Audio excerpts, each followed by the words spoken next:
राहुल गांधी जो चाहते थे क्या वही गलती कर बैठे अमित शाह और पीएम मोदी। गुजरात चुनाव से पहले राहुल गांधी ने अपना सबसे बड़ा मास्टर स्ट्रोक चल दिया है, जिसके बारे में जानकर मोदी शाह की भी नींद उड़ गई। भारत जोड़ो यात्रा तो सिर्फ बहाना है, राहुल गांधी का मकसद कुछ और है जिसे बीजेपी भी नहीं समझ पाई। मोदी शाह को जब पता चला तो गुजरात में डेरा डालकर बैठ गए हैं। शायद ऐसा पहली बार हो रहा है जब भारत का कोई प्रधानमंत्री चुनाव जीतने के लिए किसी राज्य में इस तरह से ताबड़तोड़ रैलियां कर रहा है। इस रिपोर्ट को हमने 11 लोगों की मदद से तैयार किया है जो भारत की राजनीति को करीब से देखते रहे हैं और हर चुनाव में नजर रखते हैं, इसलिए इस विश्लेषण को बहुत ध्यान से समझिएगा। गृह मंत्री अमित शाह से लेकर देश के सभी बड़े बीजेपी के नेता गुजरात की गलियों में घूम रहे हैं और राम मंदिर धारा 370 और भारत पाकिस्तान की कहानी बताई जा रही है। लेकिन राहुल प्रियंका गांधी गुजरात में इस बार रैली और रोड शो क्यों नहीं कर रहे हैं, जानते हैं आप?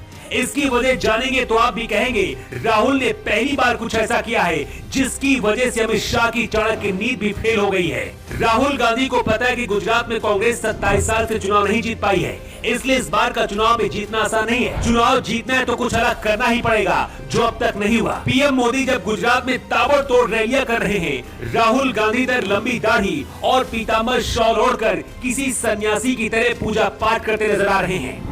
देश में हर चुनाव बीजेपी हिंदू मुस्लिम और भारत पाकिस्तान के नाम पर लड़ती है। असम बीजेपी के मुख्यमंत्री हेमंत बिस्वा शर्मा राहुल गांधी की लंबी दाढ़ी को देखकर सद्दाम हुसैन बता रहे हैं। योगी आदित्यनाथ गुजरात में जाकर इस बार ये बता रहे हैं कि अयोध्या में इस दिवाली कितने हजार दिए जलाए गए, लेकिन योगी ये नहीं बता रहे हैं कि यूपी में कितने नौजवान बेरोजगार घूम रहे हैं। जिस जाति और धर्म के नाम पर बीजेपी वोट बटोरती है, उसी राह पर अब राहुल गांधी भी चलकर बीजेपी को टक्कर देना चाहते हैं। भारत जोड़ो यात्रा से राहुल गांधी के लिए देश के अंदर भावनाएं बदली है। जो लोग कह रहे थे कि राहुल सोने का चम्मच लेकर पैदा हुए हैं, वो भी अब राहुल गांधी की तारीफ कर रहे हैं। राहुल गांधी की इस तस्वीर को देखकर तो पहचान पाना भी मुश्किल हो रहा है। राहुल गांधी के इस नए अवतार को देखकर बीजेपी के अंदर भी खलबली मच गई है, क्योंकि खुद पीएम मोदी भी ये जानते हैं कि अगर हिंदुत्व की राह पर राहुल गांधी भी निकल पड़े तो बीजेपी के लिए राजनीतिक कांटे तैयार हो जाएंगे। मोदी शाह कहते हैं कांग्रेस खत्म हो गई, लेकिन अपने हर भाषण में कांग्रेस और राहुल गांधी का नाम जरूर लेते हैं। बीजेपी के लिए गुजरात चुनाव हारने का मतलब है सीधे पीएम मोदी की हार, और इसका असर 2024 के चुनाव पर भी पड़ेगा। यही वजह की राहुल गांधी अब सीधे 2024 की तैयारी कर रहे हैं। पिछले 27 साल से गुजरात में बीजेपी की सरकार, और इसका असर 2024 के चुनाव पर भी पड़ेगा। यही वजह की राहुल गांधी अब सीधे 2024 की तैयारी कर रहे हैं।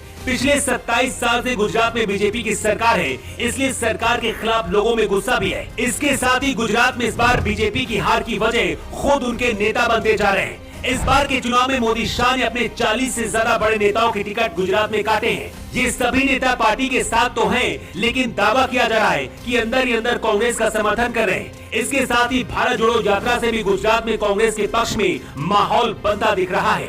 हो सकता है कि कांग्रेस इस बार गुजरात में फिर से चुनाव हार जाए, लेकिन राहुल गांधी 2024 की तैयारी कर रहे हैं। तो ये भी किया जा रहा है कि 2024 में खुद को राहुल गांधी प्रधानमंत्री का दावेदार बना सकते हैं, और अगर ऐसा होता है तो इस बार सीधा मुकाबला राहुल और पीएम मोदी के बीच होगा। वैसे क्या आपको भी लगता है कि राहुल गांधी 2024 में देश के प्रधानमंत्री बन सकते हैं?